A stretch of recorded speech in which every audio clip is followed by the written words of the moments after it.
He's looking longingly and hungrily at the 55-gallon planted aquarium, where there probably isn't a fish in this tank that he couldn't get in his mouth.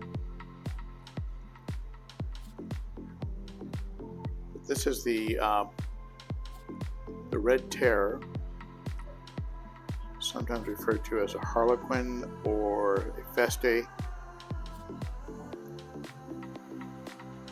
originating from Ecuador and Peru.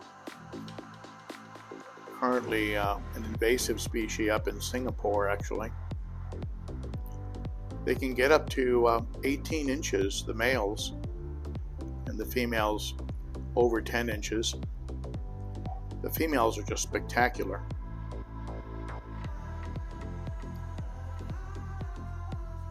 Eventually he's going to need to be in a lot bigger tank. Tank size for a fish like this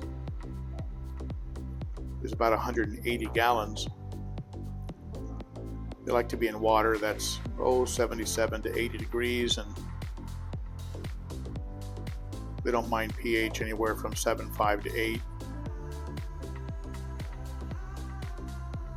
He loves his cave, and in the wild they'll usually hunt along the shore and hide under branches and things of that nature. He definitely has his eyes on those smaller fish. They do produce a lot of waste. You will need a lot of filtration, and they love water movement. So a filter like this one here, this Expertmatic internal filter that doubles as both a filter and a power head, is a good choice for this particular tank.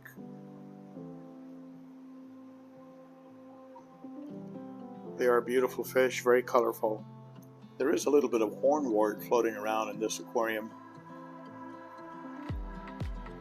but I wouldn't plant anything in the substrate because he is very, very prone to move substrate around, and up until yesterday, the whole right side of the tank was bare bottom because he had moved all of this substrate.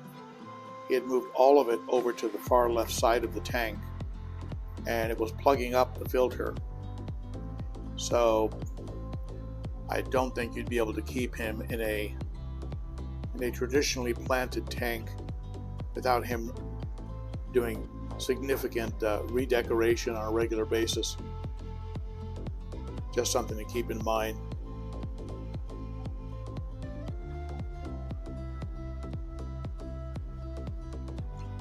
The females, of course, look like saltwater fish, but I think the males are also very, very pretty.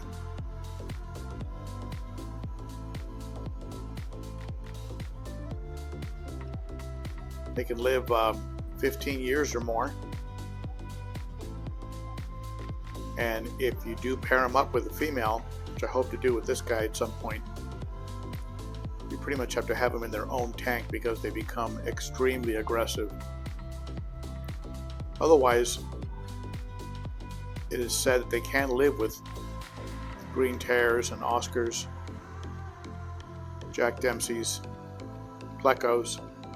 There are certain fish listed as tank mates that can work for this fish. So maybe at some point I'll try him again in the 210 gallon.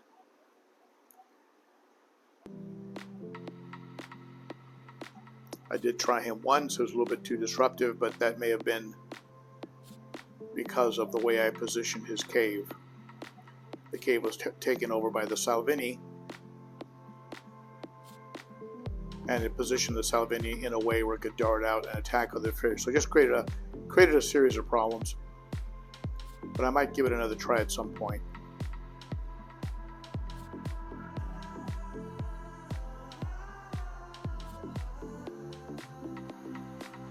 And that's my profile of the Red Terror. If you've had one and you have any tips, please comment below. And certainly if you've bred them, let me know how they behaved during the breeding process. I'd certainly be interested in that, and anything else that you can share for somebody who, like myself, who's relatively new in owning this beautiful fish. Thank you so much for tuning in, And if you like the video, be sure to give it a thumbs up. Consider subscribing and hitting that notification bell. Thank you, my friends. You are appreciated, and I'll see you again next time.